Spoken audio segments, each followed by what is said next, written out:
மதுரை மேலூர் பகுதியை நோக்கி அது சுற்றி இருக்க 5 கிராமங்களுக்கு, ரொம்ப கஷ்டப்படுற மக்களுக்கு, நோன்பாளிகளுக்கு சிறந்த சாப்பாட்டு அரிசி 1 கிலோ 60 ரூபாய் அப்படிங்கிற விதத்தில் 60,000 ரூபாய் பெருமானம் உள்ள அரிசி இன்னைக்கு இங்கேருந்து ஏற்றுறோம். சுபஹானல்லாஹ். இதற்காக உதவி செஞ்ச, கொடுத்த, இது சாக்கு பை வாங்கின, தச்ச, கிட்டத்தட்ட ஒரு வாரமாக இந்த பணிகளை செஞ்சு கொண்டிருக்க அத்தனை சகோதரிகளுக்கும் ஜஸாக்கல்லாஹ் ஹைர். காலையில் இன்னைக்கு சஹருக்கு முன்னாடி இந்த பணிகளை செய்து இன்னைக்கு லாரியில் வந்து 1 டன் அரிசி 1000 கிலோ அரிசியை கஷ்டப்படுற மக்களுக்காக ஏற்றுறதுல அல்லாஹ்வுக்கு எல்லா புகழும். தொடர்ந்து இந்த ரமலானில் அமல்களை செய்வோம். கஷ்டப்படுற மக்களுக்காக, அனாதைகளுக்காக, ஏழைகளுக்காக பணிகளை செய்ய வேண்டிய கடமை இருக்குது. அதனுடைய தொடக்கமாக 1 டன் அரிசி பசியாற்றுவோம் டீம்ல இருந்து.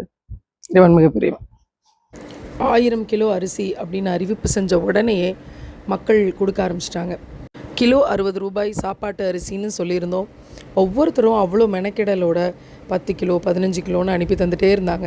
அது எல்லாத்தையும் 10 கிலோ பையில் போட்டு கீழே சிந்தாமல் தச்சு தயார் பண்ணக்கூடிய சகோதரிகளுடைய உழைப்பு மகத்துவமானது.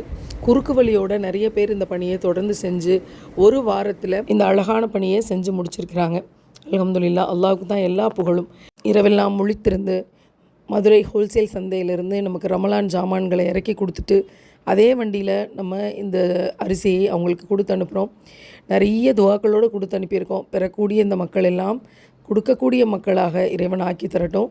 பசியாற்றுவோம் டீமினுடைய இந்த உழைப்பு, ஒவ்வொருத்தருடைய மெனக்கெடல்கள் நிச்சயமாக சிறந்த கூலியை ரமலானில் பெற்றுத்தரும் அப்படிங்கிற நம்பிக்கையோட இந்த ரமலான் ஏழை மக்களுக்கான 1000 கிலோ அரிசியுடன் தொடங்குகிறது.